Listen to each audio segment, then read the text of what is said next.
Now imagine a time when you were in college, or a time that you had to write a paper where you had to think of a thesis. And a thesis is the main argument of your entire paper that you will support with supporting paragraphs and examples and a conclusion. And that is your overall idea that you're trying to assert and prove within your topic that you chose. Now, let's say that somebody in your class comes up with the opposite. Let's say Jimmy comes up and he says that he's going to write the opposite to what your thesis is. And after writing the opposite to your thesis, he is now, in essence, your antithesis. He is the opposite of you because he stands for everything that you do not stand for, making you two at odds with each other.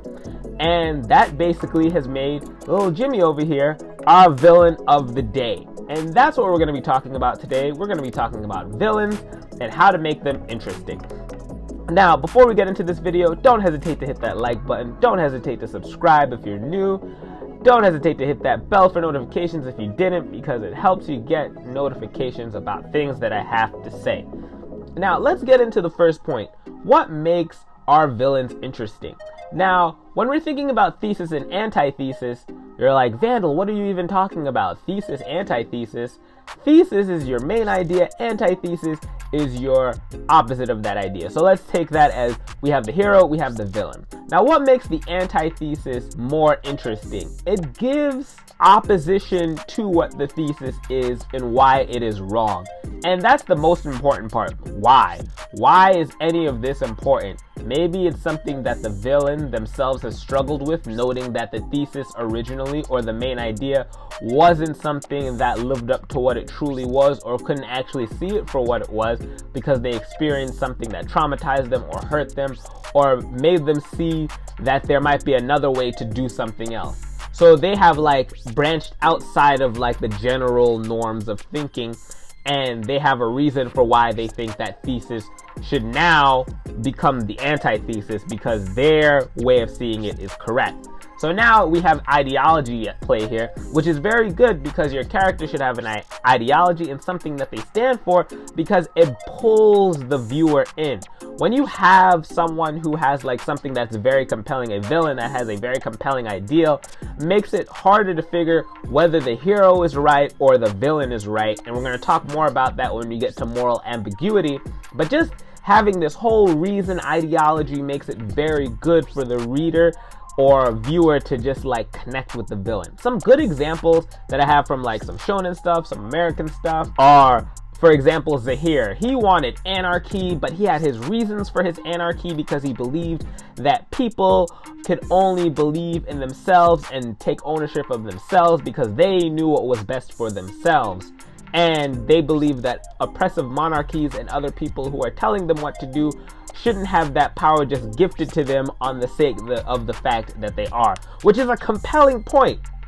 And I'm going to get to the main point after I give examples for each of them, why the antithesis can be very strong, but in the end, the villains are the villains because of something that they do specifically. Now let's look at Dr. Stone. I love Dr. Stone, and let's look at Tsukasa. He has an amazing ideal. So the world is turned to stone.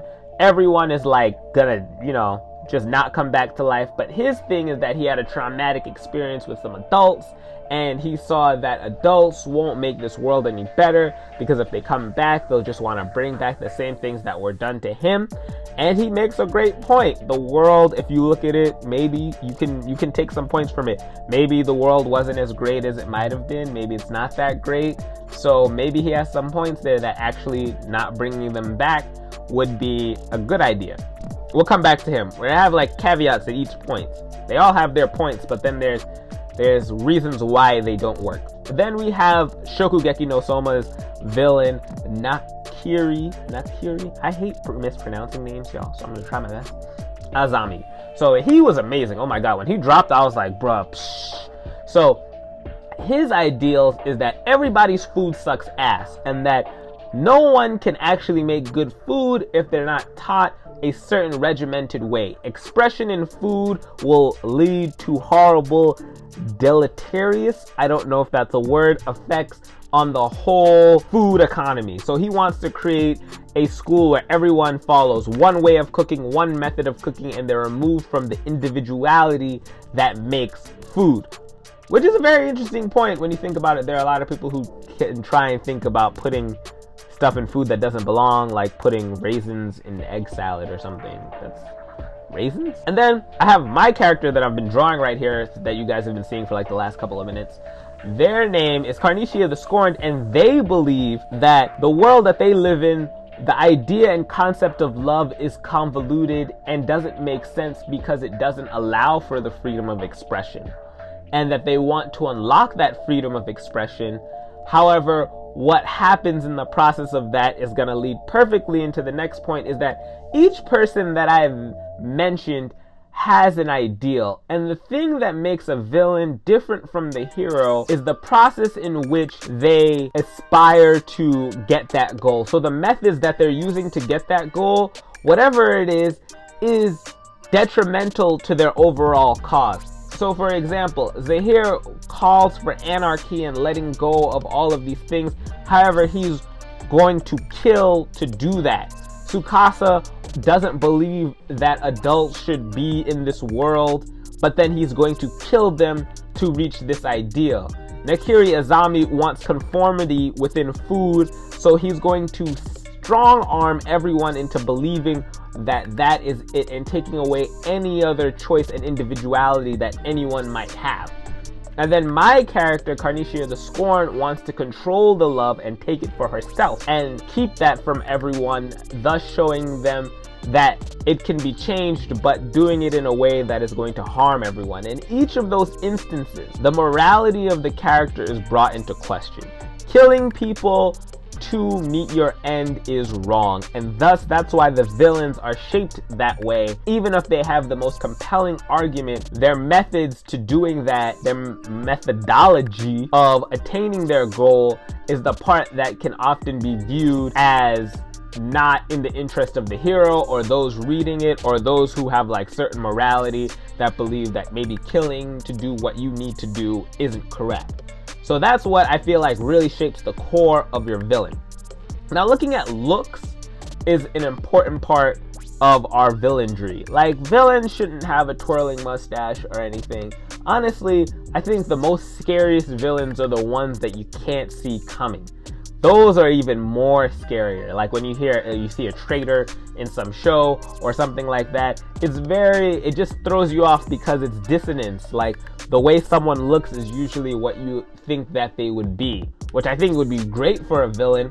If you had like someone who was like trying to fight this quote unquote villain, but their villain friend was with them the whole time and they didn't know because they assumed that just because they didn't look like a villain, that they wouldn't be a villain. So I find that to just be interesting in and of itself, that looks don't denote your villain character. So when you're making your character a villain, I think focus more on what they believe and what they're willing to do to attain those goals than focusing too much on their looks. I mean, there are tropes wherever you can look for villains, however you want them to look. But I think it's good to flip the script when it comes on that, and I think I might talk about that in a different video. Now, we talked about earlier moral ambiguity. Now, talking about moral ambiguity is when we're thinking about, even though yes, they're going to kill, is killing those people necessarily going to be a bad outcome, and weighing what that means in the context of the story.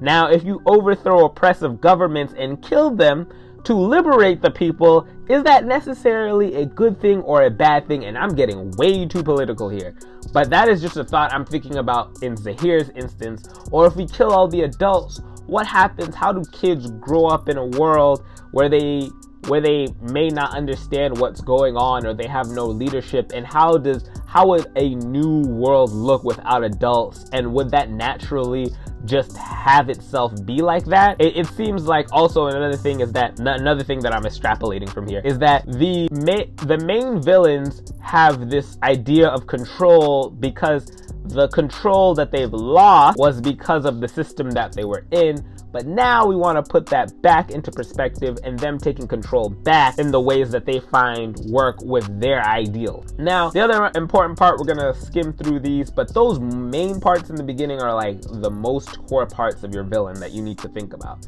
You can't have a real villain without the hero, because the hero is what stands for everything. There has to be there can't be good without bad, because you don't know what good would be if there was only bad, because then it would just be normal. So you need something to compare the two and then rationalize the morality between the two of them. The villain is just like the hero if you think about it. The villain wants something, however the methods that they're using, like we talked about earlier, that they want to achieve them to are very different from our hero, because maybe the hero doesn't want everyone to die for everyone to be free. They want to talk it out or have ways of doing something differently that don't end in, let's say, death or something else, or just doing something that we the viewer empathize with a bit more than we might the villain. But sometimes sometimes we villains out here, I don't know. So thinking about that, maybe you could even shift your story from the perspective of a villain and then figure out a way that might be something that connects with the viewer, thinking about how maybe that villain's idea was correct in the end or wasn't. And that's something I'm going to speak on a little bit more when thinking about your heroes and having them grow into someone who isn't just one note and understands that maybe sometimes their ideas can shift and change too. So what are our takeaways from this? Creating a villain comes with creating ideologies that are strong and poignant to all of what their methodology will be following that too. And sometimes even the villains have very gray areas in their rhetoric. I like those villains that stand for what they believe in, but sometimes won't kill to do it, but will do what is necessary for things to get done. It's very fascinating. They won't give up their ideals, but once they have them, they're set in stone. We have the ideology, we have the methodology. We understand that looks can be something that are subversive, that we can change, make them look different, make them look interesting, have them be something that's not what is conventionally thought to be, which can make for great plot twists. Understanding that sometimes there's a moral ambiguity to people's actions, because then we can see that oppressive governments or something like that might be hurting the people might be better if they weren't there anymore. And I don't know. That whole thing is just too compelling to me, man. That's why I never showed on TV. There can't be a villain without someone to contrast the villain with. There needs to be somebody with a certain ideal, and which would be our thesis and our antithesis. And thinking about those when making your story will make your story overall stronger. And you can look for many instances in many different places, and you'll find the most captivating ones to be the ones that have very strong theses. Tell me in the comments below. I don't know what the word is. And strong antitheses. And then think about maybe your villain being the hero or not the hero. Maybe they're the opposite and the world doesn't look at them the way that they should.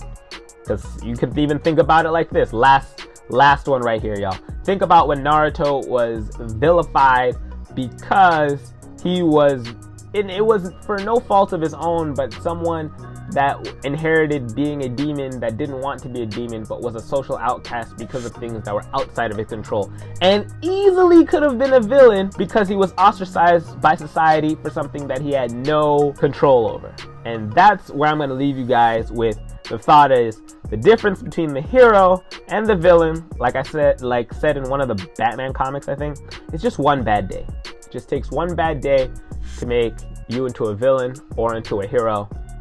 And yeah, that's all I have for you today, guys. And if you made it to the end of this video, which was very long, I hope that you enjoyed it and found it very insightful. I hope you guys thought about how to make your villains a little bit more interesting. I hope that you thought they were amazing or will be amazing in the things that you create. Don't forget to like this video. Don't forget to subscribe for more if you're new. Don't forget to hit that notification bell for things that you like to see when you like to see them, when I have to say them. That was a lot of words. But yeah, guys, I'm Vandal. I'll catch you in the next one. Peace. Boy.